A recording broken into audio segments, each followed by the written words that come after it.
தமிழக அரசியல் களம் தற்போது சூடுபிடிக்க தொடங்கியுள்ளது.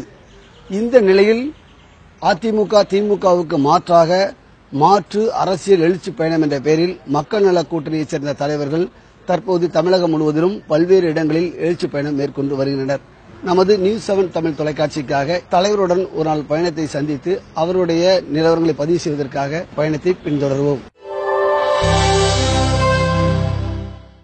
அதிகாலை வேளையிலும் உடற்பயிற்சிக்காக அவர் சென்ற பொழுது அவருடன் நமது ஒரு நியூஸ் 7 தமிழ் தொலைக்காட்சிக்காக நடத்திய நேர்காணல். வணக்கங்க. அது பாத்தீங்கன்னா இப்ப அரசியல் களங்கள் இப்ப ரொம்ப சூடு பிடிச்சிருக்க நேரத்துல இப்ப நீங்க 4 தலைவர்களும் பிரச்சாரம் ஒன்னாவே பண்ணிட்டீங்க தொடர்ந்து. இப்ப பாத்தீங்கன்னா இப்ப வந்து காலை நேரம் ஒரு உடற்பயிற்சிங்கிறதுக்காக நடைப்பயிற்சி வர்றீங்க. இந்த நடைப்பயிற்சி பழக்கம் உங்களுக்கு எப்பத்துல ஆரம்பிச்சீங்க? நான் ஒரு ஸ்போர்ட்ஸ் மேன். காலேஜ்ல volleyball player, basketball player, அதாவது கைப்பந்து கூடைப்பந்து விளையாட்டு வீரன். கல்லூரி குழுவில் இருந்தேன். நான் 1976 மிசாவில் ஜெயிலில் இருந்தப்ப, பாளையங்கோட்டை ஜெயிலில் ஒரு 9 மாசம் இருந்தேன். பிறகு சேலம் ஜெயிலில் ஒரு 3 மாசம் இருந்தேன். அப்போ வந்து தினம் காலையிலையும் சாயங்காலம் வாலிபால் விளையாடுவேன். யாரோடனா பிரிசனர்ஸோட. பிரிசன்ல அருமையான பிளேயர்கள் இருந்தாங்க. கொலை வழக்குகள் இதுகள் சில நேரங்களில் தவிர்க்க முடியாத இதுகளில் ஒரு கோபத்தில் கொலையை செஞ்சுட்டு வந்தவங்க. டெய்லி காலையில் 1.5 மணி நேரம், சாயங்காலம் 1.5 மணி நேரம் இந்த பழக்கம் அங்கே இருந்தது. அந்த வயசுல டெய்லி விளையாட ஆரம்பித்தேன். வாலிபால் டோர்னமெண்ட் எல்லாம் நடத்தினேன். 5 டோர்னமெண்ட் நடத்தியிருக்கிறேன். ஒவ்வொரு குழுவுக்கும் பாரி, காரி, ஓரி அந்த மாதிரி, அல்லது பகத்சிங், கட்டபொம்மன், சின்னமலை, அப்படி மருது சகோதரர்கள், அப்படி டீம் பேர்கள்லாம் வச்சு டோர்னமெண்ட் நடத்திட்டு இருந்தேன். எனக்கு எதனால வந்ததுன்னா, எனக்கு லேசா சர்க்கரை சத்தினுடைய அறிகுறி இருக்குன்னு சொன்னாங்க ஒரு 20 வருஷத்துக்கு முன்னாடியே. அப்ப நடக்கணுங்கிறதுனால நான் அப்படியே காலம் 4:30 மணிக்கு எழுந்திருச்சு அண்ணா நகர்லயே ஒரு 1.5 மணி நேரம் நடந்துட்டு வருவேன். கிட்டத்தட்ட நான் 87க்கு பிறகு நடக்க ஆரம்பிச்சேன். 87ல இருந்து அந்த பழக்கம் இருக்கு. இப்ப என்னன்னா, பெரும்பாலும் வீட்டுல இருந்தேன்னா ட்ரெட்மில் போவேன் ஒரு 45 நிமிஷம், ஒரு 6 கிலோமீட்டர் ஸ்பீட்ல. இல்லைன்னா கொஞ்ச நாள் ஆனா ட்ரெட்மில் வேணாங்கிறாங்க, மொட்டை மாடியிலேயே சுத்தி சுத்தி நடந்துருவேன் ஒரு 45 நிமிஷம். இந்த பழக்கம் உங்க அதாவது பாத்தீங்கன்னா இப்ப அரசியலுக்கு வந்த பிறகு அந்த கல்லூரி காலங்களை நினைச்சு பார்க்க நேரம் இருக்கான்னு தெரியல. உங்க கல்லூரி அதாவது இப்ப மீண்டும் நீங்க அந்த வாலிபால் இதெல்லாம் நினைவுபடுத்திட்டீங்க. உங்க கல்லூரி காலங்கள் எப்படி இருந்தது? அது ஒரு வசந்த காலம். சினிமாவுக்கு போக கூடாதுன்னு சொல்லி ஹாஸ்டல்ல 6:30 மணிக்கு மேல ரோல் கால், 8:30 மணிக்கு ரோல் கால் இருக்கும். சப்பார்டனை ஏமாத்திட்டு 9 மணிக்கு சுவர் தாண்டி குதிச்சு செகண்ட் ஷோவுக்கு போயிட்டு விடிகாலம் 2 மணிக்கு வருவோம். சேவேஸ்வரர் படிக்கும்போது இதெல்லாம் வந்து ஒரு அற்புதமான வாழ்க்கைங்க.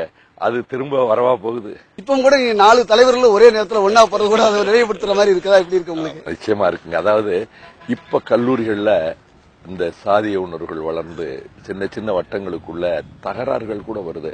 அறிவாள் கத்தி எடுத்துட்டு போய் மோதுற லெவல் வந்திருக்கு. மாணவர்கள் சமுதாயத்தில் இருக்கக்கூடிய இந்த சாதிய வேறுபாடுகள், இந்த தமிழ் சமூகத்தினுடைய பல்வேறு இழிவுகள், நோய்கள் இதெல்லாம் தீர்க்கணும், மோசமான நிலைமையிலிருந்து மீட்கணும்னா நம்ம அப்படி கொண்டு போகணும்னு சொல்லிதான் நாங்க ஒரு என்ன அறிவிச்சோம்னா, மக்கள் நல கூட்டு இயக்கம் என்பது ஒரு பெர்மனன்ட் பாடி.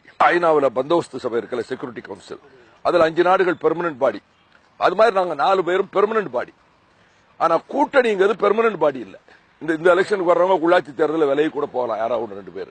அதனால நாங்க முடிவெடுத்து 7 மாசத்துக்கு முன்னாடி நாங்க மணிக்கணக்கா நாங்க 4 பேர் உட்கார்ந்து, அவங்க கட்சியில இருந்து அவங்க முக்கிய தலைவர்கள், நம்ம சிபிஎம்ல இருந்து அவங்க முக்கிய தலைவர்கள், சிபி இருந்து முக்கிய தலைவர்கள், எங்க கட்சியில உட்கார்ந்து பேசி பேசி பேசி ஒரு நாள் கட்டப்பட்டதில்ல ரோம் பாங்க. Rome was not built in a day பாங்க. ஒவ்வொரு செங்கலா எடுத்து வச்சு கொண்டு வந்திருக்கோம். அதனால இது உறுதிப்பாடா இருக்கு, கல்லண மாதிரி இருக்கும். இது வந்து தேர்தலுக்கு பிறகும் இந்த தமிழகத்தினுடைய பல்வேறு இழிவு நலிவு எல்லாம் நீக்கி கொண்டு வரதுக்குரிய முயற்சியோட நாங்க போவோம். தமிழகத்துக்கு ஒரு மறுமலர்ச்சியோ ஒரு விடியலோ கொண்டு வரதுக்கான முயற்சி இது நாளுக்கு நாள் வேகமா வர்றதுனால இளைய சமுதாயத்தினுடைய அன்பை பெறது மட்டும் இல்ல, பெற்றோர்களே நினைக்கிறாங்க இது நல்லதுன்னு. வழக்கமா நீங்க காலை நேரத்துல வந்து இந்த வாக்கிங் போறது மட்டும்தான் உண்டா இல்ல கட்சி தொண்டர்களை சந்திக்கிறது அந்த மாதிரி நிகழ்வுகள் அதாவது என்னன்னா என்னுடைய பழக்கம் என்னன்னா ரொம்ப காலமா பேசக்கூடாது. உண்மையா வாக்கிங் போகும்போது பேசவே கூடாது. சில பேர் வாக்கிங் போகும்போது பாத்தீங்கன்னா முழுக்க முழுக்க பேசிட்டு தான் போவாங்க. நான் பாத்திருக்கேன் அண்ணா நகர்ல அந்த பார்க் கிட்ட முழுக்க முழுக்க பேசவே கூடாதும்பாங்க. ஆனா நான் வந்து என்ன செய்யறேன்னா அந்த போன் பண்ற வேலையெல்லாம் அந்த நடக்கும் போதே கூட இருக்கக்கூடிய உதவியாளர்கிட்ட சொல்லி இந்த நம்பருக்கு போடு, அந்த நம்பருக்கு போடு, ஜிஆருக்கு போடு, முத்தரசனுக்கு போடு, திருமாவுக்கு போடுன்ட்டு இந்த மாதிரி தான் அது அந்த நேரத்தை பயன்படுத்திக்கிடுவேன். சில நேரங்கள்ல கேட்கக்கூடிய பாடல்கள் பழைய பாடல்கள் நிறைய குறிப்பிட்டிருக்கீங்க.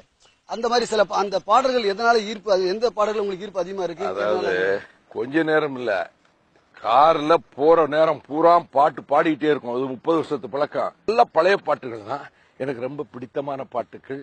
வீரமான பாட்டும் சோகமான பாட்டும். அது இந்த காதல் சோக பாடல்கள், அது வீரமான பாடல்கள், அதுதான் எனக்கு ஒரு பொழுதுபோக்குன்னு சொல்லலாம். அது எம்ஜிஆர் பாடல்களும் இருக்கு. இப்ப ராத்திரி வரும்போது பாசமலரும் பாவம் மன்னிப்பும் பாலும் பழமும் கேட்டுக்கிட்டே வந்தேன். அது ஒரு பழக்கம் எனக்கு. அதுல ரொம்ப ஈர்ப்பு. சுசீலா, டிஎம்எஸ் வந்து எம்ஜிஆருக்கு ஒரு டோன்ல பாடுவாரு, சிவாஜிக்கு ஒரு டோன்ல பாடுவாரு. அது யாராலையும் முடியாது. அதே மாதிரி சீர்காழியினுடைய சில பாடல்கள், பி ஸ்ரீனிவாஸ் பாடல்கள், தேவதாஸ் பாடல்கள், செம்மீன் பாடல்கள். அது செம்மீன் பாட்டு சலீல் சௌத்ரியினுடைய இசை. அது அற்புதமான பாட்டுகள் செம்மீன் பாட்டுகள். உடற்பயிற்சி பள்ளியில் உடற்பயிற்சி செய்யறது வந்து உங்க லைஃப்ல எப்போது வழக்கமா உண்டா இல்ல இந்த மாதிரி பயணங்கள் வெளியே வரும்போது தான் உண்டா? பிஏ முடிச்சுட்டு சென்னை லா காலேஜில் தான் நான் பிஎல் படித்தேன். பிஎல் படிக்கிறப்போ வந்து புரசுவாக்கம் கெல்லிஸ் இருக்குல்ல, அங்க சட்டக்கல்லூரி விடுதான் தங்கியிருந்தேன். அங்கேயும் ஜிம் உண்டு. அங்க இருக்கிறப்ப அங்க வந்து ஜிம் உண்டு. ஆக அந்த அடிப்படையில் வந்து ஒரு மாணவர் பருவத்துல பூரா வந்து அத்லெட்டு ஜிம் அப்படி இப்படி பல்வேறு இது செஞ்சுட்டு இருந்ததால ஒண்ணு. அப்புறம் நான் கிராமத்துல விவசாய குடும்பத்தை சார்ந்தவன் தான். லீவுல போனாலும் விவசாய வேலையை எல்லாம் செய்வேன். ஒரு நடுத்தர விவசாய தான் குடும்பம். ஆகவே அந்த விவசாய வேலை எல்லாம் ஏறு உழுறது, உங்களுக்கு வந்து ஏத்தம் எல்லா வேலைகளையும் தெரியும், எல்லாரும் ஈடுபடும். அப்பாவோட சேர்ந்து உதவி செய்வேன். ஆகவே ஒரு மாணவரா இருக்கிறப்ப அல்லது கிராமத்தில் இருக்கிறப்ப உடல் உழைப்பு என்பது, உடற்பயிற்சியோ உடல் உழைப்பு என்பது நம்ம ரத்தத்துல ஊறி போனது. அதற்கு பிறகு நம்ம வழக்கறிஞராக நான் வந்து 74 பாஸ் பண்ணேன். ஒரு வருஷம் சென்னையில வழக்கறிஞரா நான் வேலை செஞ்சேன். அப்புறம் கடலூர்ல போய் வந்து ஒரு 7 வருஷம் இருந்தேன். 81 தான் 74 பாஸ் பண்ணி வக்கீலா பிராக்டிஸ் பண்ணேன். 81 நான் வந்து திருமணமானவன் அடுத்த நாள் வந்து முழுநேர ஊழியரா வந்துட்டேன். அதற்கு பிறகு வருகிறப்ப அப்புறம் இப்ப நம்ம வந்து எங்க போனாலும் நமக்கு வந்து வெளியூர் போக வேண்டியதா இருக்கும், வாக்கிங்னா சிரமமா இருக்கும். ஆகவே எங்க போனாலும் அதுக்கு கொஞ்சம் நேரத்தை கண்டுபிடிச்சு ஒரு அரை மணி நேரம் வாக்கி அப்படி வரும்போதுதான் பிரச்சாரத்துக்கு வரும்பொழுது நாங்க மக்கள் கூட்டணி தலைவர்கள் பூரா காலையில பல விஷயங்கள் நேற்று நடந்த பிரச்சாரத்தை பற்றி கலந்து பேசிக்குவோம். அப்புறம் அது வாக்கிங் கிராமத்துல சொல்லுவாங்க, அதாவது ரெண்டுக்கும் 2 in 1 மாதிரி உங்களுக்கு வந்து ஆமா கலக்கொத்தனமா இருக்கும், தம்பிக்கு பொண்ணு மாத்தமா இருக்குன்னு சொல்லுவாங்க. இது மாதிரி கிராமத்துக்கு அடிக்கடி போகக்கூடிய வாய்ப்பு இருக்கா? அதாவது கிராமத்துக்கு அடிக்கடி போக முடியல. ஆனா இருந்தாலும் இந்த சாவு வாழ்வுன்னு சொல்லுவாங்க பாருங்க, மேக்சிமம் ட்ரை பண்ணி போயிடுவேன். அதாவது சொந்தக்காரங்க கல்யாணம் அல்லது நண்பர்கள் கல்யாணம், வேற முக்கியமான கிராமத்துல வந்து இறந்துட்டாரு அப்படின்னா அடிச்சு பிடிச்சி போய் சேர்ந்துருவேன். அந்த லிங்க் வந்து நான் வந்து இன்னும் விடலை. அங்கிருந்து போனா காலையில போனா சாயந்தரம் வந்துருவேன், சாயந்தரம் போனா அடுத்த நாள் காலையில வந்துருவேன். இருக்க முடியும் வந்து அந்த கிராமத்து நம்ம பிறந்த மண்ணு அந்த கிராமம் இருக்கு பாருங்க, அந்த லைஃபை நம்ம வந்து மறக்க முடியாது. இல்ல ஏதோ ஒரு வகையில வந்து போயிட்டு இருப்பேன். பாத்தீங்கன்னா இப்ப கடந்த ஒரு மணி நேரத்துக்கு மேல நீங்க வாக்கிங் வந்துட்டு இருந்தீங்க. இந்த பழக்கங்கிறது வாக்கிங் மட்டும்தான் அந்த உடற்பயிற்சி பண்ணுவீங்களா இல்ல அதை தாண்டி ஏதாவது நீங்க பண்ணக்கூடிய பழக்கம் உண்டா? எனக்கு வந்து உடற்பயிற்சிங்கிறது வழக்கமான ஒன்றும் இல்லை. எப்போதாவது வந்து உடம்புக்கு ஒரு சோர்வு வரும்போது நான் சின்ன சின்ன ஆசன பயிற்சிகள் பண்ணுவேன். வாக்கிங் போகணும்னு தொடர்ந்து மருத்துவர்கள் சொல்லிட்டு தான் இருக்காங்க. கிட்டத்தட்ட 10-15 வருஷமா சொல்றாங்க. எனக்கு 40 வயசு தாண்டதுல இருந்து சொல்லிட்டு இருக்காங்க. ஆனால் என்னவோ எனக்கு அதில் ஒரு ஈடுபாடு இன்னும் உருவாகலை. காலையில் எழுந்த உடனே எனக்கு விசிட்டர்ஸ் வந்துடுவாங்க. ராத்திரி 12 மணி 1 மணி 2 மணி வரலும் கூட விசிட்டர்ஸ் பார்க்க வேண்டியதாகுது. பார்வையாளர்களை கட்சிக்காரங்களை பார்க்க வேண்டியது. நான் கதவை சாத்திக்கிட்டு ரூமுக்குள்ளேயே முடிஞ்ச வரையிலும் சின்ன சின்ன ஆசனாஸ் பண்ணுவேன், மூச்சு பயிற்சி பண்ணுவேன். ஆனால் அதுவும் ரெகுலர் கிடையாது. சின்ன பிள்ளையிலேருந்தே விளையாட்டுன்னா அது வந்து வேண்டாத வேலைங்கிற மாதிரியான ஒரு உணர்வு எனக்கு உருவாகி போச்சு. ஏன்னா கிராமத்தில் வந்து கோட்டிப்புல் விளையாடுவாங்க, கபடி விளையாடுவாங்க, கோழி குண்டு விளையாடுவாங்க. அந்த இடத்துல நான் போய் நின்னாலே எங்கள் அப்பாவும் எங்கள் அம்மாவும் வந்து கூப்பிட்டு கண்டிப்பாங்க, எந்த நேரம் தான் உனக்கு விளையாட்டு புத்தியா இருக்குது, நீ என்ன ஒழுங்காக படிக்கிறவனா இல்லையா, ஒருத்தனையாவது இந்த குடும்பத்தில் படிக்க வைக்கலாம்னு நினைக்கிறேன், நீ போய் அவங்களோட சேர்ந்துட்டு கோட்டி புல் விளையாண்டுட்டு இருக்கிற அப்படின்னு சொல்லி விளையாட்டுங்கிறதே ஒரு குற்றங்கிற மாதிரியான உணர்வு எனக்கு உருவாகி போச்சு. அதை நான் பள்ளியிலையும் சரி கல்லூரியிலையும் சரி விளையாட்டு பக்கமே போகிறதில்ல, விளையாட்டு மைதானத்துக்கும் போகிறதில்ல, விளையாடுற தோழர்களோடும் நான் கலந்துக்கிறதில்ல, பத்திரிகைகளை கூட விளையாட்டு செய்தியில் படிக்கிறதில்லை, நான் தொலைக்காட்சியில் விளையாட்டு செய்திகள் கண்ணா கூட படிக்கிறதில்லை. அந்த மாதிரி விளையாட்டு மீது ஒரு ஈடுபாடு இல்லாத ஒரு நிலை எனக்கு உருவாகி போச்சு. இந்த சினிமா பார்க்கறது, விளையாட்டுக்கு நேரம் ஒதுக்கிறது, அல்லது கடற்கரை போகிறது, இந்த மாதிரி பொழுதுபோக்குறது, இந்த நேரங்களை நான் பெரும்பாலும் அதை வீணாக்கிறமோ விரயமாக்கிறோமோங்கிற உணர்வு எனக்கு வரும். அதனால் ரொம்ப குறைந்த அளவு தான் நான் திரைப்படங்கள் பார்த்துருக்கிறேன். பொழுதுபோக்கு இடங்களுக்கு ரொம்ப ரொம்ப குறைவாக தான். நான் 3 வருஷம் இதில் படித்தேன் மாநில கல்லூரியில். ஒரு முறை 2 முறை தான் நான் மெரினா பீச் போயிருக்கிறேன். அவ்வளவு அருகில் இருக்கக்கூடிய கல்லூரி அது.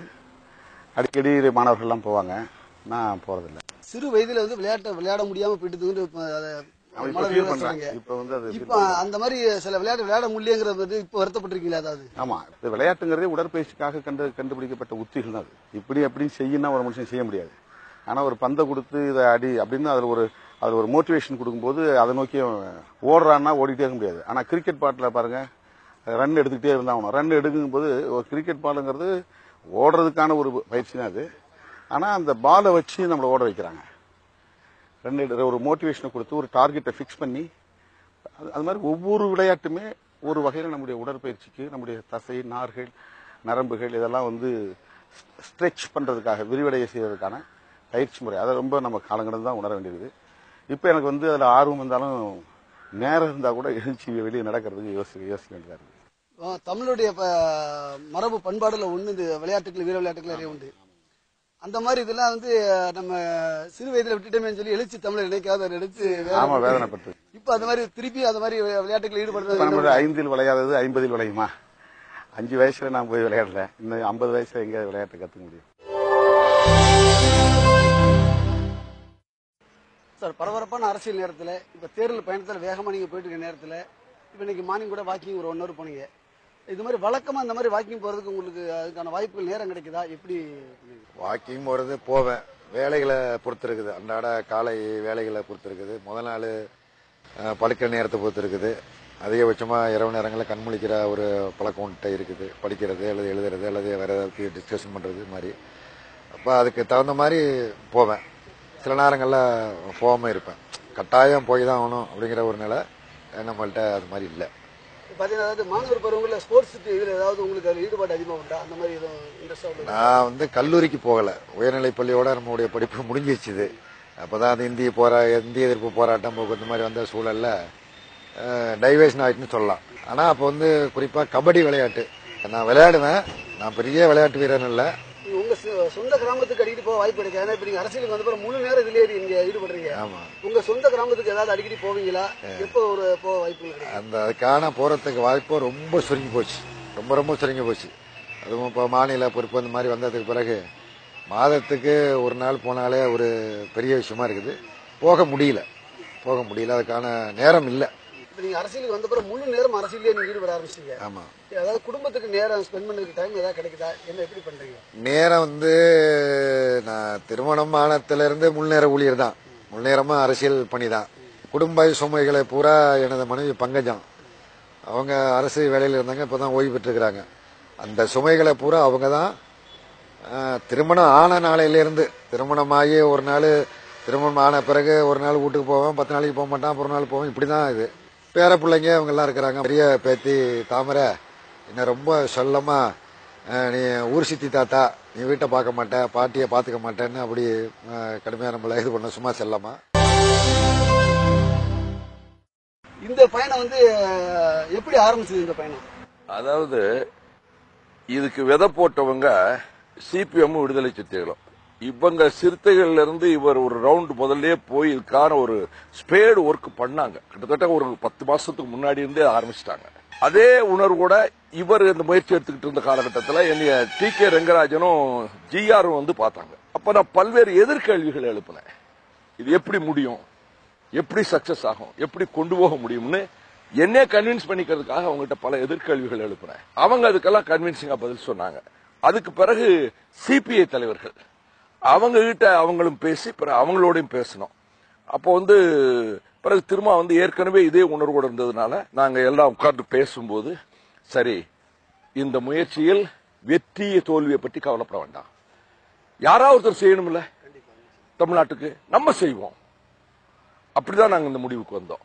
நீங்க நடைபயணம்னு கேட்டீங்க, அது கிட்டத்தட்ட ஒவ்வொரு தடவை 1100 கிலோமீட்டர் 1100 கிலோமீட்டர் நடந்திருக்கோம். சில நாள் 35 கிலோமீட்டர் எல்லாம் போயிருப்பேன். சிறை காலங்கள், அதாவது இப்ப பாத்தீங்கன்னா பொடால கூட 19 மாதங்கள் இருந்திருக்கீங்க. அதே போன்று அதுக்கு முன்னாடி பல்வேறு அரசியல் போராட்டங்கள் கலந்துகிட்டும் சிறைக்கும் போயிருக்கீங்க. அந்த மாதிரி நேரங்கள்ல இந்த மாதிரி உடற்பயிற்சிகள் தடைபெற்றிருக்கா? அதை எப்படி நீங்க சமாளிச்சீங்க? ஜெயில் மாதிரி அருமையான இடம் உலகத்துல எதுவுமே கிடையாதுங்க. ஒரு அரசியல்வாதிக்கு கிடைக்காதுங்க இந்த பாக்கியம். காலையில் எந்திரிச்ச உடனே 5:45 எந்திரிச்சிருவோம், 5 மணிக்கு எந்திரிச்சிருவோம், லாக்கப்பை திறந்து விடுவாங்க, ஒரு காப்பியை குடிச்சிட்டு நம்ம 1.5 மணி நேரம் நடப்போம், ரேடியோ நியூஸ் போட்டுக்கிட்டு இருக்கா கேட்டுக்கிட்டே நடப்போம், பிறகு பேப்பர் படிப்போம், சாயங்காலம் விளையாடுவோம், புஸ்தகம் படிச்சுக்கிட்டே இருப்போம், ராத்திரிலாம் உட்காந்து எழுதிட்டு இருப்போம். நல்ல அருமையான இடங்க. ஆமா, நல்ல ஓய்வு, படிக்க வைக்க நேரம் கிடைக்கிறது ஜெயில தாங்க. நல்ல அனுபவம் கொடுக்கக்கூடிய இடம். நான் பெருமையா சொல்லல, ஜெயிலுக்குள்ள இருந்து கட்சியை நடத்துறதுங்கிறது, என்னை விட உலகத்துல பெரிய தலைவர்கள் இருக்காங்க, நாட்டில் இருக்காங்க. நான் வாரம் ஒரு 20 பக்கம் எழுதி நன்மாரனை வர சொல்லி அவர்கிட்ட கொடுத்துட்டு, நான் சொல்ல சொல்ல நன்மாரன் கேட்டு எழுதியதுன்னு பதிவு போட்டுருவோம். என்னோட சூப்பரண்டுக்கு பிரச்சனை வந்துடும், அனுப்பிடுவேன். ஒரு மாவட்ட செயலாளர் கூட்டம்னா ஒரு 30 பக்கம் ஸ்பீச்சை எழுதி கொடுத்து விட்டு அதை வாசிக்க சொல்லுவேன். பொதுக்குழுவுக்கு 72 பக்கம் எழுதி அதை அப்படியே வாசிக்க சொன்னேன். அதை கேட்டு அவ்வளவு பேர் அழுதாங்க. ஆக கட்சியில உள்ள இருந்தே அதை நடத்துற வேலையை நான் செஞ்சது மட்டும் இல்ல, 18,000 கடிதங்கள் எழுதியிருக்கேன். வர்ற கடிதங்களுக்கெல்லாம் பதில் எழுதிக்கிட்டே இருப்பேன்.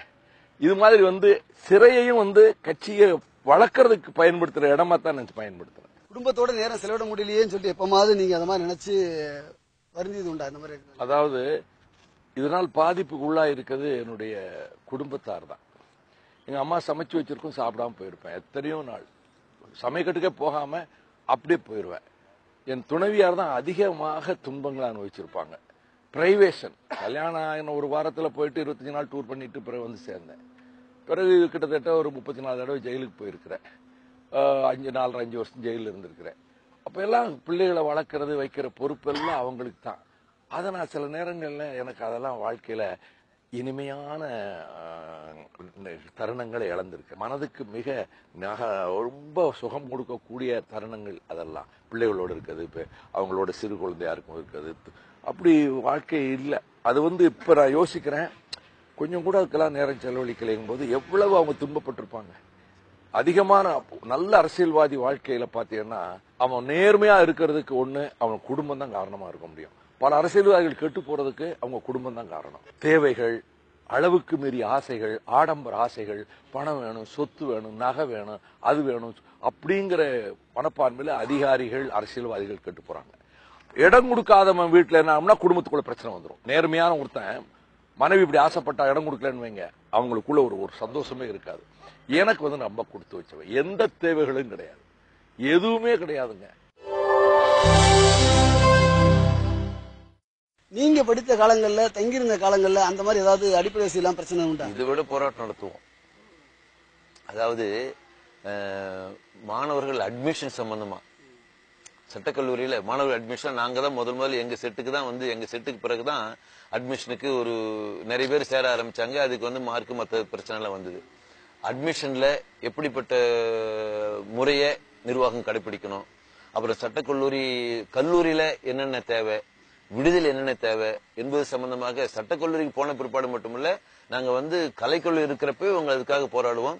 குறிப்பா நாங்க மாணவ சங்கத்தில் இருக்கிறப்ப கிறிஸ்துவ கல்லூரியில அந்த அட்மிஷனையும் நாங்க ஒரு பாலிசி உருவாக்கி அட்மிஷன் அமலாக்க வச்சோம். இப்ப தலைமுறைக்கு நீங்க வழக்கறிஞருங்கிறது நீங்க சொன்னப்பதான் தெரியுது. ஏதாவது முக்கியமான வழக்குகள் ஏதாவது கையில் எடுத்து பண்ணிருக்கீங்களா அந்த நேரங்கள்ல? சுவாரஸ்யமான வழக்கு என்னன்னு சொன்னா, எங்க கட்சி தொடர் ஒருத்தர் லாரி டிரைவர், இந்த கூண்டுல இருக்கிற டிரைவர் தெரியுமா? தெரியும். பாத்தீங்களா? ஆமாங்க, இவர் தான் வண்டி ஓட்டிட்டு வந்தாரு, இந்த வண்டி இடிச்சுதான் அவர் இறந்துட்டாரு அப்படின்னு இந்த இணைப்பு இருக்கும். ஆனா அந்த கேஸ்ல என்ன ஆகி போச்சுன்னு சொன்னா, இவர் தான் வண்டி ஓட்டினாரு, இந்த வண்டி தான் இடிச்சது அப்படின்னு இணைப்பு இல்ல சாட்சியத்துல.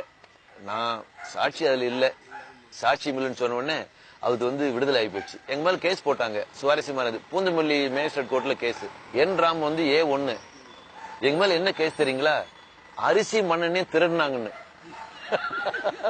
மேஸ்திரி என்ன அது, அவர் ராமகிருஷ்ண வக்கீல் என்றாம் வந்து இந்து அந்த நிறுவனத்துல குடும்பம் என்ன அப்படி சொல்ற அப்படின்னு சொல்லி அப்புறம் கேஸ் தள்ளுபடியா வச்சு அப்படி வந்து ஒரு சுவாரஸ்யமான கேஸ்.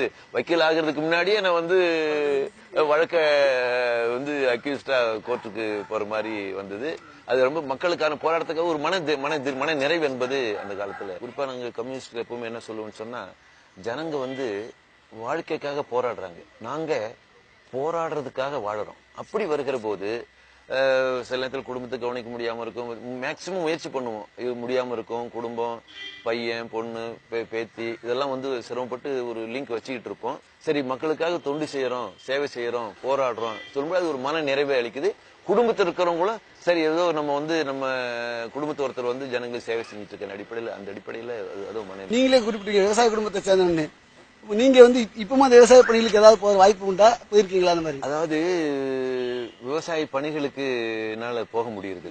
எனக்கு வந்து பாகத்துல வந்து நிலத்தை நான் டிஸ்போஸ் பண்ணிட்டேன். என் தம்பி வந்து விவசாயம் பண்ணிட்டு அப்போ போவோம் பார்ப்போம், விவசாய பணி ஈடுபட முடியாது. ஆனா வந்து மாணவர் சங்கத்திலிருந்து அதுக்கு பிற்பாடு வந்து வாலிபர் சங்கத்துக்கு பொறுப்புக்கு போனேன். அவர் ஒரு 10-15 வருஷம் நெய்வேலியிலேயே தங்கி இருந்து அந்த நெய்வேலி தொழிலாளர்கள் மத்தியில் பொதுத்துறையாச்ச ஒரு தொழிற்சங்க பணி, அந்த சங்கத்தோட பொதுச்செயலாளர் 10 ஆண்டுகள் பணியாற்றினேன். கிட்டத்தட்ட ஒரு 7 நாள் ஒரு கால வரையற்ற உண்ணாவிரத போராட்டம். 89ல கலைஞர் முதலமைச்சரா இருக்காரு. நெய்வேலியில தொழிலாளர்கள் பிரச்சனைக்காக என் தலைமையில வந்து கால வரையற்ற உண்ணாவிரத போராட்டம் நடந்தது. Power production நின்னுச்சு. அவர் முதலமைச்சர் வந்து கருணாநிதி வந்து சட்டமன்றத்துல அவங்க சொல்லி அந்த உண்ணாவிரத்தை முடிக்க சொல்லுங்க, கோரிக்கை ஏத்துக்கிறேன். அரசியல் தலைவரை எட்டி பார்க்காத ஒரு குக்கிராமத்துல ஒரு அரசியல் தலைவர் அங்க உருவெடுத்திருக்காரு. அப்படிங்கும்போது அந்த அரசியல் தலைவர் நீங்க உங்க கிராமத்துக்கு அடிக்கடி போகக்கூடிய பழக்கம் உண்டா? அந்த மாதிரி இப்ப ஒரு வருஷத்துக்கு எத்தனை வாட்டி கிராமத்துக்கு போவீங்க? இது உள்ளபடியே ஒரு முக்கியமான கேள்வி தான் இது. நான் வந்து வெளியில் படிக்க வந்த காலத்துலேருந்து 8வது படிச்சுட்டு அதுக்கு பிறகு நான் ஹாஸ்டல் வந்துட்டேன். திட்டக்குடியில் 3 வருஷம் ஹாஸ்டலில் இருந்தேன். அப்புறம் 1 வருஷம் பியூசி படிக்கும்போது விருத்தாசம் ஹாஸ்டலில் இருந்தேன். அதுக்கு பிறகு நான் மெட்ராஸ் வந்துட்டு மெட்ராஸ்லேயே லீவ் நல்ல கோடை விடுமுறைகள் மட்டும் தான் ஊருக்கு போவேன். இப்படி திட்டமிட்டு நம்ம அரசியலுக்கு வரணுங்கிறதுனால இது ஒரு எதேச்சியாக நிகழ்ந்தது. அதுக்கு பிறகு நான் வந்து ஊருக்கு ரொம்ப ரேர். ஊர் பக்கத்தில் கூட ஒரு பொதுக்கூட்டம் போய் பேசுவேன், பக்கத்தில் திட்டக்குடியில் பேசுவேன், அது பக்கத்தில் அரியலூரில் பேசுவேன். ஆனால் ஊருக்கு போக முடியாது. ஏன்னா எந்த நேரம் க்ரௌடாகவே இருக்கேன். அவள் ஊருக்கு போனால் கூட அம்மாவிட்ட உட்காந்து பேச முடியாது. அப்பா இருந்துட்டாங்க. அப்பா இருக்கும்போதும் சரி, அம்மா இருக்கும்போதும் சரி, அங்கே வந்து வீடு முழுக்க கும்பல் எழுதிவாங்க, தெரு முழுக்க கும்பல் இருப்பாங்க, ஏதாவது பிரச்சனை பேசிட்டு இருப்பாங்க. ஒரு நாள் வந்து 8 மணி நேரம் எங்கள் ஊரில் இருந்தாங்க. அப்போ மதியானத்து மேலே போனேன், நைட்டு 10 மணி நேரம் இருந்தேன். எங்கள் அம்மாவிட்ட 5 நிமிஷம் பேச முடியல. நான் நேரம் ஆச்சு, நான் சென்னைக்கு கிளம்புறேன்னு சொல்லிட்டு வண்டியில் போய் ஏறின பாருங்க, திடீர்னு வந்து வண்டியை டமால் டமால் டமால் யாரோ அடிச்சாங்க. பார்த்தா எங்கள் அம்மா லிட்டரலாக அந்த இடத்த உட்காந்து அழ ஆரம்பிச்சிட்டாங்கப்பா. அப்படியே ஒப்பாரி வச்சு அழ ஆரம்பிச்சிட்டாங்க. அவங்க அழுகையில் வந்து எனக்கு ஒன்றும் பண்ண முடியல. அப்புறம் நான் இறங்கி அம்மா அழைச்சிட்டு போய் வீட்டில் உட்காந்து சமாதானப்படுத்தினேன். சமாதானமே ஆகலை. ஏன்னா ஏற்கனவே அதுக்கு ஒரு ஸ்ட்ரெஸ்ஸு, அவ்வளவு பெரிய அழுகை, பயங்கரமான அழுகை. அதனால் ஊருக்கு போனால் கூட வந்து கட்சிக்காரங்க வந்து சூழ்ந்துக்கிறாங்கிற ஒரு நிலை இருக்கிறதுனால அவங்கள்ட்ட ஒன்றும் பேச முடியறதில்ல. சரி என்ன அங்கே போய் என்ன பண்ணுறேன்ட்டு நான் அடிக்கடி ஊருக்கு போகிறதில்ல. நான் மாணவ பருவத்தில் ரொம்ப ரொம்ப அமைதியாக இருப்பேன். நான் இருக்கிற இடம் யாருக்கும் தெரியாது. என்னுடைய கிளாஸ்மேட்ஸ் எல்லாமே யார் அவனை அந்த திருமாவளவன், அவன் ரொம்ப அமைதியாக இருப்பானே, சாந்தமான ஆளாச்சு, அவனா இப்படி பேசுகிறான் அப்படின்னு இப்போல்லாம் அதிர்ச்சி அடைவாங்க அப்படிங்கிற மாதிரி சொல்லுவாங்க. நான் சட்டக்கல்லூரி மாணவராக இருக்கும்போது விடுதலை புலிகள் மாணவர் இயக்கத்தில் நான் ஒரு உறுப்பினராக சேர்த்துக்கிட்டேன். அது சோல்ட்னு பேர், SOLT, students organisation of liberation tigers. அவங்களோட ஏற்பட்ட அந்த நட்பு அதுதான் எனக்கு தீவிரமாக அரசியலில் ஈடுபடுவதற்கான ஒரு சூழலை உருவாக்குச்சு. எங்கள் அப்பா அரசியல்வாதி இல்லை, எங்கள் அம்மா அரசியல்வாதி இல்லை. அரசியல் வாடையே இல்லாத கிராமம், அரசியல் வாடையே இல்லாத குடும்பம். என் பேரன் வந்து ரஞ்சித்து. அவன் வந்து என்னை பொறுத்த மட்டும் அவன் வந்து ரொம்ப சின்ன வயசு தான், 5வது படிச்சுட்டு இருக்காப்புல. அவன் வந்து எனக்கு வந்து ஒரு விமர்சகர். அவன் இந்த டிவி எல்லாம் பார்த்துட்டு நீ இந்த மாதிரி பண்ண அப்படி சொல்லியிருக்க கூடாதுன்னு கூட சொல்லியிருக்கிறான். நீ இந்த மாதிரி சொன்ன ஒருத்தரை அப்படி நீ கோவமா சொல்ற, அவன் கட்சியை பற்றி ஆச்சுன்னா உனக்கு கோவம் வந்துடுது, நீ அப்படி சொல்லக்கூடாது, எல்லாரும் பார்த்துக்கிட்டு இருக்கிறாங்க, உன்னை தப்பா நினைப்பாங்கன்னு கூட என்ன ஒரு தடவை விமர்சனம் கேட்குறான். பயணம் பண்ணும்போது தண்ணி எடுத்துகிட்டு போ, போர்வை எடுத்துகிட்டு போ, அதெல்லாம் மறந்துடாமல் எடுத்து வச்சுட்டு போ, நீ மறந்துடுவ அப்படின்னு சொல்லுவான். பண்டிகை நாட்கள்ல தீபாவளி, பொங்கல், அது பண்டிகை நாட்கள்ல வீட்டோட பொங்கல் போது கண்டிப்பா போயிடுவாங்கிற மாதிரி போயிடுவேன். அதுவும் இந்த தடவை போயிட்டு ஒரு நாள் தான் இருந்தேன். நான் போனேன்னா ஒரு 3 நாளைக்கு இருப்பேன். இந்த தடவை ஒரு நாள் இருந்தா 2 நாள் இருக்க முடியல. ஒரு பொங்கலுக்கு போகவே முடியல. ஜனசக்தியை டெய்லியா தொடங்கணும் அப்படின்னு பண்ண பொழுது பொங்கலுக்கு கூட வீட்டுக்கு போகல. அந்த மாதிரியான சூழலும் வருது. அதனால ஒரு தப்பா எடுத்துக்க மாட்டாங்க. முக்கியமான வேலையில இருக்காரு, தவிர்க்க முடியாம வரல, அப்படிதான் இது பண்ணுவாங்க. பெரும்பாலும் இப்ப தமிழ்நாட்டை பொறுத்தவரை வாரிசு அரசியலுங்கிறது தவிர்க்க முடியாத ஒன்றாகி போச்சுப்போம். பல்வேறு கட்சியில வாரிசு அரசியல் போயிட்டு இருக்கு. உங்க குடும்பத்தை சேர்ந்த யாராவது உங்க இயக்கத்துல வந்திருக்காங்களா, இல்ல மாற்று இயக்கத்துக்கு எதுவும் சேர்ந்திருக்காங்களா, அந்த மாதிரி இது உண்டா? வாரிசு அரசியல் என்பது தவிர்க்க முடியாத ஒன்றல்ல. அது ஒவ்வொரு அரசியல் தலைவர்களும் ஏதோ ஒரு வியாபாரம் மாதிரி, பெரிய வியாபாரிகள் என்ன பண்ணாங்கன்னா, அடுத்தாப்புல பையன் வியாபாரத்தை தொடரணுங்கிறதுக்காக குறிப்பிட்ட அளவுக்கு படிக்க வச்சு வேறொரு நிறுவனத்துல வேலை பார்க்க சொல்லி பழக்க வச்சு தான் நிறுவனத்துக்கு திரும்ப முதலாளியை கொண்டு வந்துருவாங்க. அரசியல் என்பது ரொம்ப யதார்த்தமா இருக்கணும், உணர்வுபூர்வமா இருக்கணும், சேவை செய்யணும், ஜனங்களுக்கு சேவை செய்யணும், எந்த தியாகத்திற்கும் தயாராக இருக்கணும். எங்க பிள்ளைங்க யாரும் அரசியல்ல ஒன்னும் ஒரு ஆர்வமா வரல, நீ வாழ்னு சொல்லி நான் நிர்பந்தப்படுத்தல. ஆனா இந்த கட்சியில இருக்கிறத என் பிள்ளைங்க கௌரவமா கருதுது. ஒரு நல்ல கட்சியில இருக்கேன் அப்படிங்கிற முறையில என் மகனோ என் மகளோ நீ போய் இப்படி இருக்கியேன்னு சொல்லி சம்பாதிக்க முடியாத கட்சியில இருக்கிற மற்றவங்க எல்லாம் பாரு அப்படி இருக்கிறாங்க இப்படி இருக்கிறாங்க என்ற அந்த பொறாமையோ அந்த காழ்ப்புணர்ச்சியோ இல்ல. இன்னும் சொல்ல போனா ஒரு தேர்தலில் என்ன கட்சி போட்டி போட சொன்னிச்சு. நான் போட்டி போடுறேன்னு கேட்கல. 2001 கட்சி என்ன போட்டி போட வேதாரண்யம் தொகுதி கிடைச்சிருக்கு, அந்த தொகுதியில் நீ தான் நிக்கணும்னு சொன்னிச்சு. நான் நின்னேன். என் பையன் துபாயில இருந்தான். அவங்க அம்மாவுக்கு போன் பண்ணி, அப்பா ஏம்மா போய் தேர்தலில் நிக்குதுன்னு தான் கேட்டான். அப்பா ஏம்மா தேர்தலில் போய் நிக்குது, தேர்தலுக்கும் அப்பாவுக்கும் ஒத்து வராது, அப்பா ரொம்ப ரொம்ப அதாவது கடுமையா இருக்கும், மற்றவங்களுக்கு தகுந்த மாதிரி ஒத்து போகாது, அது ஒத்து வராது, அப்பா போய் ஏன் நிக்குது அப்படின்ட்டு. தேர்தல் முடிஞ்சோன்னா நான் தோத்து போயிட்டேன். எல்லாரும் வீட்டுல துக்கம் விசாரிச்சுக்கிட்டு இருந்தாங்க. என்ன அப்படி தம்பி தோத்து போச்சா, தோய்னு எல்லாரும் வரத்த பக்கத்து வீட்டுக்காரவங்க அவங்க எல்லாம் விசாரிச்சுக்கிட்டு இருந்தாங்க. என் பையன் வீட்டுக்கு போன் பண்ணி அவங்க அம்மாவுக்கு போன் பண்ணி, அப்பா தோத்ததாமா நல்லது அப்படின்னு சொன்னான். நான் ரொம்ப சந்தோஷப்பட்டேன். பரவாயில்ல, பையன் என்ன மாதிரியே இருக்கிறான். எங்க வீட்டுல சொன்னாங்க, அதான் என் மகன் அப்படின்னு. பேர் ஜீவானந்தன். அப்படிதான் எங்க வீட்டுல நான் யாரையும் அரசியலுக்கு வாங்கின நிர்பந்தப்படுத்தல. அவங்க ஒன்னும் எதிரா இல்ல. இப்ப எங்க மருமகள் எங்க சம்பந்தி அவங்க எல்லாம் கம்யூனிஸ்ட் கட்சியில இருக்கிறாங்க. என் சம்பந்தி கட்சியில மாநில கட்டுப்பாட்டு குழு உறுப்பினராக இருக்காரு. நாகப்பட்டினம் ஒன்றிய செயலாளர் இருக்காரு, வழக்கறிஞர் பாண்டியன் இருக்காரு. அது அவராக தான் தேர்வு பண்ணாரு. நான் இருக்கேங்கிறதுக்காக அவர் வரல, என்ன பார்த்து அவர் வரல, அவரை பார்த்து நானும் வரல. இது ஒரு இயல்பா வரணும். கட்டு வரியனும் வேண்டாம், கண்ணாடி வரியனும் வேண்டாம், நச்சு பாம்பும் வேண்டாம், நல்ல பாம்பும் வேண்டாம், இதில் இருந்து நாம் விடுபட வேண்டும் என்று சொன்னார். கெயில் திட்டத்துக்கு ஒப்புதல் கொடுத்த கலைஞர் அவர்களே, எந்த அடிப்படையில் கெயில் திட்டத்துக்கு ஒப்புதல் கொடுத்தீர்கள்? அவர் எப்படிப்பட்டவர் என்பதற்கு இருக்கிறார் ஒன்றை சொல்லிக்கொள்ள விரும்புகின்றேன். மக்களை ஏமாற்றுவதிலே கைதேர்ந்தவர். ஆனால் மக்கள் விழித்துக் கொண்டு விட்டார்கள். இந்த பச்சை குழந்தைகளை பற்றி கவலைப்படுகிறேன். இந்த குழந்தைகள் காலத்தில் மது இருக்கக்கூடாது என்பதற்காக பெருமாள் இறந்த 3வது நாள் இந்த கடையை மூட வேண்டும் என்று சொல்லி நடக்க முடியாத என் தாயார் மாரியம்மாள் 99 வயதில் கள்ளு நாற்காலியிலே உட்கார்ந்து டாஸ்மாக் கடைக்கு எதிரே இருந்து போராடி சுட்டது போலீஸ் தயாராக. தடியடி பிரயோகம் நடந்தது, தாக்கப்பட்டோம். கண்ணீர் புகை ஏவப்பட்டது, தாங்கிக் கொண்டோம். வானத்தை பார்த்து சுட்டார்கள். அடுத்து சுடப்போகிறார் என்று தெரிந்து நான் சட்டையை கழித்து சுடு என்று சொன்னேன். கேள்விப்பட்டு ஓடி வந்தார் தம்பி திருமாவளவன். பணத்தை கொண்டு வந்து கொட்டுவார்களே, பணம் தயாராக இருக்கிறது. 2 தரப்பிலும் 3 தரப்பிலும் கூட பணத்தை பறித்து செல்லுங்கள். இஷ்டம் இல்லையா? பறிக்க வேண்டும். பணம் கொண்டு வருகிற போது பறிக்க வேண்டும். ஓட்டுக்கு கொண்டு வரப்போகிற பணத்தை பறிக்க வேண்டும். குறைந்தபட்ச செயல் திட்டத்தை உருவாக்கி விவசாய பிரச்சனையா, வேலையில்லா திண்டாட்டமா, கல்வி பிரச்சனையா, சுகாதார பிரச்சனையா, தீண்டாமை கொடுமை உள்ளிட்ட சமூக பிரச்சனையா, மக்கள் கட்சிகளை விரட்டி அடித்தீர்களா, மக்களை கூட்டணி ஆட்சியில் அமர்த்தீர்களா?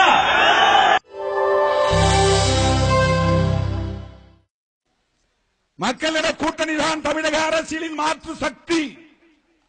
இது ஒரு அருமையான வாய்ப்பு, இது ஒரு நல்ல தருணம், இது ஒரு அளப்பரிய சந்தர்ப்பம். இதை நீங்கள் பயன்படுத்திக் கொள்ள வேண்டும். எங்கள் பயணம் மாவாவின் செஞ்சி இனத்தை படைத்த மாவாவின் நெடும் பயணத்தை போல் எங்கள் நால்வரின் பயணம் தொடரும். இங்கே அடிப்படையான மாற்றத்தை நிகழ்த்துகிற வரையில் ஒடுக்கப்படுகிற உழைக்கிற மக்கள் நிம்மதியாக வாழுகிற வரையில் இந்த பயணம் தொடரும். எந்த மட்டத்திலும் ஊழல் என்பதற்கு இடமே இருக்காது.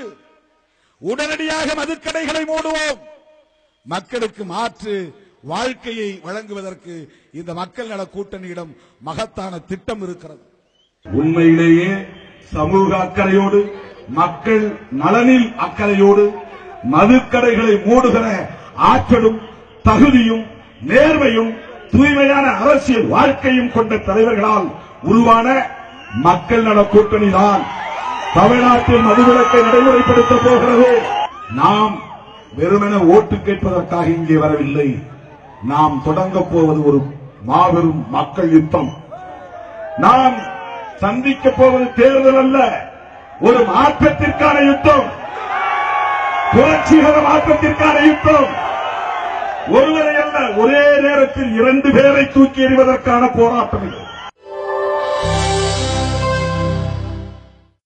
ஊழலுக்கு எதிராக ஊழல் செய்த சிதம்பரத்தை கைது செய், கார்த்தியை கைது செய்ய சிதம்பரமாக இருந்தாலும் சிதம்பரத்தின் மகனாக இருந்தாலும் அவர் மத்திய நிதி அமைச்சராக இருந்தவர். கோடி கோடியாக கொள்ளையடித்து உலகம் முழுவதும் தொழில் தொடங்கியிருப்பதாக குற்றச்சாட்டு. அவர் கைது செய்யப்பட வேண்டும், மகன் கைது செய்யப்பட வேண்டும். உங்களது கட்சியினுடைய பொதுச் செயலாளரும் ஜெயலலிதாவும் சிறைச்சாலைக்கு செல்ல வேண்டும். தம்பிதுரை முழக்கம் எழுப்புகிற பொழுது, வேணுகோபால் முழக்கம் எழுப்புகிற பொழுது வேடிக்கை பார்த்த திமுக நாடாளுமன்ற உறுப்பினர்களே, கலைஞரின் குடும்பம் சிறைச்சாலைக்கு செல்ல வேண்டும். நீங்களும் சேர்ந்து முழக்கம் எழுப்புங்க. நான் முதலமைச்சரானால் நான் முதல் கையெழுத்து போடுவேன், முதல் கையெழுத்து போடுவேன். மதுவிலக்கு, பூரண மதுவிலக்கு முதல் கையெழுத்து போடுவேன் சொல்றாரு. ரொம்ப நல்ல விஷயம்தான். முதலமைச்சர் ஆன அத்தைக்கு மீசம் முளைச்சா முதலமைச்சர் கையெழுத்து ஆனா கையெழுத்தெல்லாம் போடலாம். கையெழுத்து போடுறதுக்கு முன்னாடி அரசியல்ல ஒரு நாணயம் வேணும், ஒரு யோக்கியதை வேணும். 5 வருஷம் மந்திரியா இருந்தில்ல மத்தியில, அப்ப கையெழுத்து போட்டியில முத கையெழுத்து, அந்த முத கையெழுத்து போட்டதுக்கு வழக்கு இருக்குல்ல, சிபிஐ வழக்கு போட்டுடுச்சு இல்ல, அந்த வழக்கு நடக்குது இல்ல, அந்த வழக்கை முடிச்சுட்டு குற்றவாளி இல்லைன்னு சொல்லி வெளியில வந்து அப்புறம்ல சொல்லணும். அங்க வழக்கு நடந்துகிட்டு இருக்குது, ஒரு முதல் கையெழுத்து போட போறாரு. என்ன தமிழ்நாட்டு மக்கள் என்ன இழிச்ச என்ன நடிச்சுக்கிட்டு இருக்கிறீங்க? அது மாதிரி இன்னொரு கட்சி குடும்பமே கோர்ட்ல நிக்குது, அதிமுக தலைமை கோர்ட்ல நிக்குது, அந்த புள்ள ராஜா விட்டு கண்ணு ஊட்டி அது கோர்ட்ல நிக்குது. கோர்ட்ல நிக்கிற பயலோ பூரா சேர்ந்து முதலமைச்சர் முதலமைச்சர் முதலமைச்சர் சொல்லிட்டு இருக்கிறான். நான் சொல்றேன், நீங்கள் எல்லாம் குற்றவாளிகள். கலைஞரின் குடும்பம் குற்றவாளி குடும்பம், ஜெயலலிதா குற்றவாளி, பாட்டாளி மக்கள் கட்சி குற்றவாளி. விரலை நீட்டி சொல்லுகிறோம், பகிரங்கமாக சொல்லுகிறோம். நானும் 100 கூட்டத்தில் சொல்லிட்டேன், 101வது கூட்டமா சொல்றேன், நீங்கள் குற்றவாளிகள் அப்படின்னு சொல்றேன். விரலை நீட்டி சொல்றேன். நீங்க யாராவது ஆம்பளையா இருந்தீங்கன்னா, வேட்டி கட்டின ஆம்பளையா இருந்தீங்கன்னா எங்களை நோக்கி உங்க விரலை நீட்டுங்கடா பாப்போம். நாட்டு மக்களுடைய பணத்தை கொள்ளையடித்தவனுக்கு அதிகாரத்தில் இடம் கிடையாது. அதற்கு மாறாக நேர்மையானவர்கள், மக்களை பற்றி கவலைப்படுபவர்கள், மக்களை பற்றி சிந்திப்பவர்கள், அவர்கள்தான் அதிகாரத்திற்கு வர வேண்டும். இது தமிழ்நாட்டு மக்களுடைய விருப்பம். நீங்க முதல்ல அரசியலுக்கு உள்ள நுழையும் போது உங்களுடைய ஈர்ப்பு, அதாவது ஈர்ப்பு சக்தியா இருந்தது எது? எதனால அரசியலுக்கு வரும்போது எந்த ஈர்ப்பு சக்தி உங்களை உள்ள இழுத்து கொண்டு வந்தது அரசியலுக்கு? தமிழர்களின் பழைய வரலாற்றின் மேல, தமிழர்களினுடைய ஒரு மகோன்னதமான கடந்த காலத்தை பற்றி எனக்கு ஈர்ப்பு ஏற்படுத்தியது கல்கியின் பொன்னியின் செல்வனும் சிவகாமி சபதம் தான். அண்ணாவினுடைய நூல்கள், அவர் எழுத்துக்கள் படிச்சுட்டு நாவலருடைய பேச்சை தாமிரவர்ணி ஆத்துமணல்ல கேட்டேன். நீங்க அரசியலுக்கு வர்ற காலகட்டங்களில் ஏதோ ஒரு இலக்கு இருந்திருக்கலாம், இல்ல உங்களுக்கு ஏதாவது ஒரு நோக்கம் இருந்திருக்கலாம். அந்த பயணத்தை எட்டிட்டு தான் நினைக்கிறீங்களா? இப்ப எப்படி இருக்கு? நான் அரசியலுக்கு வரும் காலத்துல பெரிய திட்டங்கள்லாம் எதுவும் வச்சிருக்கல. தங்களுக்காக பேச நாதி இல்லைன்னு நினைக்கிறாங்கல்ல, அவங்களுக்காக பேசணும். என்னுடைய லைஃப்ல நமக்கு பேச ஆள் இல்லையே, நம்மளை இவ்வளவு துன்பப்படுறோம், நம்ம கருத்தை சொல்ல யாருமே நமக்காக ஒருத்தர் இல்லையேன்னு நினைக்கிறாங்க இல்லையா, இந்தியா பூராவிலையும் தமிழ்நாடு. அவங்க அப்படிப்பட்டவங்களுடைய பிரச்சனையை சொல்லணும் அப்படிங்கிற இதுல நான் இருந்தேன். அந்த வாய்ப்பை கலைஞர் கொடுத்தாரு. நான் ஜெயிக்கிற முழுக்க முழுக்க வாய்ப்பு இருந்தும் 2004 நல்ல ஓட்டலோட ஜெயிச்சிருக்கலாம். அன்னைக்கு கட்சியில கலைஞர் திட்டமிட்டு கொங்கு மண்டலத்தை க்ளோஸ் பண்ண பார்த்தாரு. அதிமுக காலத்துல ரொம்ப நாசமாயிருச்சு. திமுக காலத்திலே அது புகழ்பாடும் பஜனை கூடமாத்தான் இருந்தது. நல்ல வாதங்கள் அண்ணா காலத்தில் இருந்த மாதிரியோ அதுக்கு முன்னாடி காங்கிரஸ் ஆட்சி காலத்தில் இருந்த மாதிரியோ சட்டமன்றத்தில் விவாதங்கள் நடைபெறல. அண்ணா முதல்வராக இருந்தப்ப அல்லது எதிர்கட்சியா இருந்தப்ப அண்ணா காலத்தில், கலைஞர் எதிர்கட்சியா காங்கிரஸ் ஆட்சி இருந்த காலத்தில் நடைபெற்ற வாதங்களுடைய அந்த கண்ணியம் இப்ப இல்ல. கலைஞரும் இன்டைரக்டா ஜெயலலிதாவை கொச்சப்படுத்தி அருவருக்கத்தக்க வார்த்தைகளை எல்லாம் கூட சட்டசபையில பயன்படுத்தி இருக்கிறார். அவருக்கு எல்லா திறமையும் உண்டு, உயர்ந்த நாகரீகத்தில் பேசக்கூடிய ஆற்றலும் உண்டு, ரொம்ப அசிங்கப்படுத்தி கொச்சப்படுத்தி சிலேட போடக்கூடிய திறமையும் உண்டு. இந்த ரெண்டாவது அவருக்கு நல்லது இல்லை, ஆனா அவர் அதை விட மாட்டார். அதனால சட்டமன்ற வாதங்கள் மிகவும் ரொம்ப வருத்தமா இருக்கு. அந்த ஸ்டாண்டர்டுக்கு இல்லாம கொண்டு போயிட்டாங்க. அதாவது அரசியல் அங்கம் வைக்கக்கூடிய அளவுக்கு மதிமுக செயல்பாடு இந்தியா முழுக்க எதிர்வச்ச காலங்கள் இருந்தது. அந்த காலகட்டத்தில் ஏதாவது நீங்க உங்க கட்சியின் சார்பில் ஏதாவது சில செயல்பாடுகள் செஞ்சு மனநிறைவு ஏற்படுத்தியிருக்கா உங்க மந்திரிகள் மூலமா? நிறைய மந்திரிகள் மூலமாக இல்ல, மந்திரிகள் ஒண்ணுக்கு பயன்படல.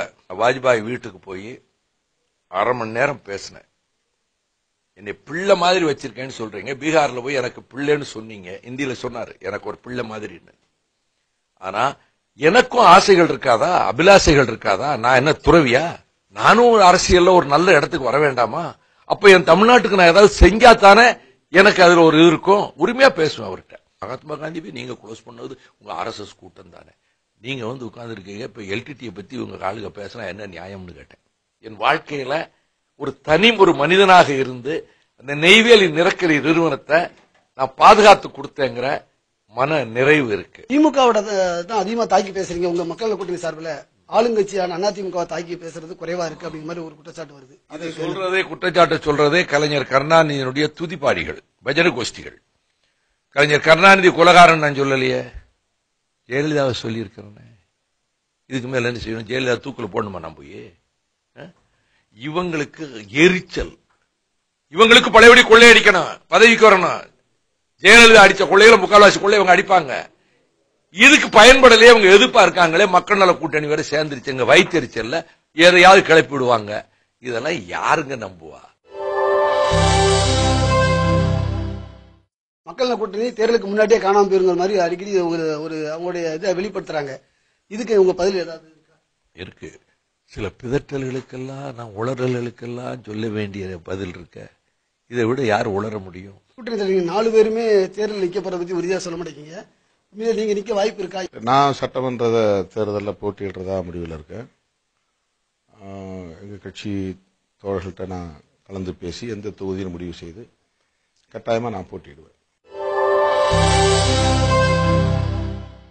தேர்தலுக்காக வேற ஏதாவது கூடுதல் அரசியல் கட்சிகளை நீங்க அணுகிருக்கீங்களா? அதிமுக திமுக மாற்று என்பது நபர்கள் அடிப்படையில் அல்ல. இதுவரையிலே தமிழ்நாட்டில் அரசியல் என்பது மக்களை மையப்படுத்தி அல்ல, தலைவர்களை மையப்படுத்தி. ஆக இப்ப மக்கள் நல கூட்டணி என்பது மக்களை மையப்படுத்திய அரசியல். ஒரு மாற்று வருகிற போது நாங்கள் வைக்கக்கூடிய திட்டம் மாற்றம் வேண்டும் என்று மக்களுடைய எதிர்பார்ப்பு எல்லாம் சேர்ந்து அதிமுக திமுகவுக்கு மாற்று என்பது வேகமாக உருவாகிட்டு இருக்கு. இந்த தேர்தலை ஒட்டி இப்போ உங்களுடைய இயக்கத்திற்கு இந்த மக்கள் நல கூட்டணி இயக்கத்துல போதுமான அளவுக்கு முக்கியத்துவம் இருக்குன்னு உணர்றீங்களா? இங்க உள்ள அனுபவம், இவ்வளைக்கும் பிறகு எங்களுக்குள்ள அனுபவம் என்பது, முதலில் ஒருவரை ஒருவர் நன்கு புரிந்து கொண்டிருக்கிறோம். புரிந்து கொண்டிருப்பது மட்டுமல்ல, 4 கட்சிகளுடைய 4 நபர்கள் அல்ல, மதிமுக என்ற கட்சி, விடுதலை சிறுத்தைகள் என்கிற கட்சி, மார்க்சிஸ்ட் கம்யூனிஸ்ட் கட்சி, இந்திய கம்யூனிஸ்ட் கட்சி, இந்த கட்சிகளுடைய உணர்வு என்பது ஒரு நீண்ட காலமாக இந்த பூனைக்கு யார் மணி கட்டுறது அப்படிங்கிறது மாதிரி தமிழ்நாட்டு அரசியல்ல ஒரு மாற்றத்தை ஏற்படுத்தணும். மாற்று அரசியல் எழுச்சி பயணம் எப்படி இருக்குது? மற்றவர்கள் பார்வையில் நாங்கள் சின்ன கட்சிகள், நான் சொல்லல, மற்றவர்கள் பார்வையில் சின்ன கட்சிகள். ஆனா இந்த 4 சின்ன கட்சியும் கொடுத்த வேண்டுகோளை தமிழகத்தில் இருக்கிற அத்தனை வர்த்தகர்களும் சேர்ந்து கடையெடுப்பு செய்து கொடுத்தார்கள். எடுத்த எடுக்கமே தொடக்கமே மகத்தான வெற்றி பெற்றது. கேட்கலாம் சார். பாத்தீங்கன்னா, அதாவது இன்னைக்கு காலையில இருந்து தொடர்ந்து உங்களோட இருந்த ஏறத்தாழ ஒரு 12 மணி நேரம் உங்களோட 12 தாண்டி இருந்திருக்கோம், ஒரு 16 மணி நேரம் வரைக்கும் இருந்திருக்கோம். இன்னைக்கு நடந்த நிகழ்வுகள்ல நீங்க சில 3 மேடையிலுமே 4 தலைவர்களுமே உரையாற்றினீங்க. குறிப்பிடத்தக்க அளவுக்கு இன்னைக்கு உள்ள இதுல ஏதாவது சொல்ல முடியுமா உங்களுடைய? தமிழகத்தில் ஒரு மகத்தான அரசியல் மாறுதலை மக்கள் வழங்குவார்கள், மக்கள் நல கூட்டணியை ஆட்சியில் அமர வைப்பார்கள் என்ற நம்பிக்கையோடு இந்த 3 இடங்களிலும் லட்சக்கணக்கான மக்களை சந்தித்திருக்கிறோம். பல்லாயிரக்கணக்கான இளைஞர்கள் அவ்வளவு ஆர்வத்தோடு அவர்கள் இதில் ஈடுபடுவது, கழக கண்மணிகளும் செங்கொடி தோழர்கள் கம்யூனிஸ்டுகளும் மிகுந்த அக்கறையோடு செய்திருக்கிற இந்த நிகழ்ச்சிகளில் விடுதலை சிறுத்தை இளைஞர்கள் அவர்கள் ஒரு ஒரு மிகப்பெரிய ஒரு வலிய சக்தியாக இந்த கூட்டணிக்கு அவர்கள் திகழ்கிறார்கள். குடும்பம் குடும்பமாக இந்த நிகழ்ச்சிகளிலே வந்து பங்கேற்றார்கள். 2 ஆண்டுகளுக்கு பிறகு நீங்க தருமபுரிக்குள்ள வந்திருக்கீங்க, இது எப்படி பாக்குறீங்க நீங்க? அந்த இளவரசன் பிரச்சனை, நத்தம், அண்ணா நகர், குண்டம்பட்டி ஆகிய 3 கிராமங்கள் தாக்கப்பட்டதற்கு பிறகு எந்த பொது நிகழ்ச்சியிலும் அல்லது தனிநபர் இல்ல நிகழ்ச்சிகளிலும் கூட பங்கேற்க விடாமல் தொடர்ந்து தடை விதித்துக் கொண்டே இருந்தார்கள். பாதிக்கப்பட்ட மக்களுக்கு கிட்டத்தட்ட ஒரு 20-25 லட்சம் ரூபாய் மதிப்புள்ள பொருள்கள், சமையல் பாத்திரங்கள், உணவுப் பொருள்கள், உடைகள் எல்லாம் வாங்கி வைத்திருந்தோம். அதை கூட தருவதற்கு காவல்துறை அனுமதிக்கவில்லை. அது வீணாகி போயின. அப்படி ஒரு நெருக்கடி தொடர்ந்து எனக்கு இருந்தது. இந்த முறை தேர்தல் நெருங்குகிற இந்த சூழலில் மக்கள் நல கூட்டணியின் தலைவர்களோடு நான் தருமபுரிக்கு வந்து அந்த கூட்டத்திலே பங்கேற்றது எனக்கு மிகவும் ஒரு உணர்ச்சிகரமான சூழலாக அது அமைந்திருந்தது. சரியான பாதையில போயிட்டு இருக்கா? எப்படி போயிட்டு இருக்கு இப்போ? 3வது கட்ட பிரச்சாரத்தில் நாங்கள் எதிர்பார்த்ததுக்கு மேலும் மக்களுடைய பங்கேற்புக்கு 2 காரணம். ஒன்று, மக்கள் நல கூட்டணி கட்சிகள் மக்கள் பங்கேற்புக்கு எடுக்கக்கூடிய முயற்சி. அதைவிட முக்கியமானது, எப்பவுமே பாலிடிக்ஸ்ல ஒரு நியூ எலிமெண்ட், ஒரு புதிய அம்சம் இருந்தா அது ஈர்ப்பு இருக்கும். ஆகவே மாற்றம் சொல்லி ஏமாற்றுறதில்லை. நாங்கள் சொல்லக்கூடிய மாற்றம் என்பது ஒரு 47-50 ஆண்டுகளுக்கு பிறகு இந்த நியூ எலிமெண்ட் வந்து it attracts the people, attracts the youth, attracts the women, attracts the working class. அந்த நியூ எலிமெண்ட் என்பது அதிமுக திமுக கடந்து வந்த பாதை, மாற்று பாதை, மாற்று அரசியல் எழுச்சி பயணம். ஆகவே எங்க மக்கள் நல கூட்டணி கட்சிகள் எடுத்த முயற்சியும், அதற்கும் மேலாக தமிழக அரசியலில் இந்த புதிய அம்சம் என்பது மிகப்பெரிய ஈர்ப்பு சக்தியாக வந்திருக்கிறது. இந்த ஈர்ப்பு சக்தியை பார்த்து அச்சப்படுபவர்கள் தான், பொறாமைப்படுபவர்கள் தான் இருக்காது உடையும் சொல்றாங்க.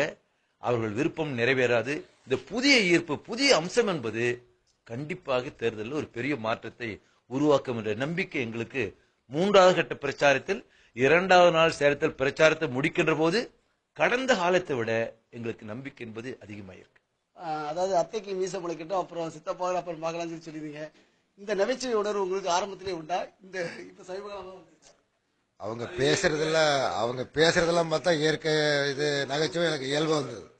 அவங்க பேசுறது எனக்கு இயற்கையா இயல்பா நகைச்சுவை வந்துருது. அவங்க பேசுறதுல இருந்து வந்துருது. மக்கள் நல கூட்டணி தான் அதிமுகவுக்கும் திமுகவுக்கும் மாற்றா இருக்கக்கூடியது மக்கள் நல கூட்டணி தான் அப்படின்னு நீங்க நினைக்கிறீங்களா? அதிமுக, திமுக, காங்கிரஸ், பாஜக எல்லாத்துக்கும் பாமக எல்லாத்துக்கும் மாற்றம் மக்கள் நல கூட்டணி தான். சுருக்கமா சொல்ல போனா அவங்களுக்கெல்லாம் பர்சன்டேஜ் அதிகரிச்சுட்டே இருக்குது. எங்களுக்கு மக்கள் பர்சன்டேஜ் அதிகரிச்சிட்டு இருக்கு. கடைசியா உங்கள்கிட்ட ஒரு கேள்விங்க. ஏற்கனவே நீங்க வந்து தமாகவுக்கு அழைப்பு விட்டுருந்தீங்க, தேமுதிக அழைப்பு விட்டுருந்தீங்க. இதுவரைக்கும் தேமுதிக ஒரு முடிவு எடுக்கல. இருந்தாலும் அவங்க ஏதோ ஒரு 2 பக்கம் பேச்சுவார்த்தை நடத்திருக்கா சொல்றாங்க. உங்களோட ஏதாவது பேச்சுவார்த்தை நடத்திருக்காங்களா? உங்க கூட்டணியோட நடத்திருக்காங்களா? கூட்டணி ஒருங்கிணைப்பாளர் இருக்க முடியுமா? நான் ரொம்ப ஜாக்கிரதையா நான் எதுவும் சொல்ல மாட்டேன். அதெல்லாம் நான் எப்படி சொல்ல முடியும்? அதெல்லாம் நான் ஒன்னும் சொல்ல மாட்டேன். பொறுத்திருந்து பாருங்கள். தலைவர்களுடன் நியூஸ் 7 என்ற நிகழ்ச்சிக்காக மக்கள் நல கூட்டணி தலைவர்களை நாம் இன்று சந்தித்தோம். இன்று அதிகாலையில் நடைப்பயிற்சியில் தொடங்கி நள்ளிரவு வரையிலும் அவருடைய பயணங்களை முழுவதையும் பதிவு செய்திருந்தோம்.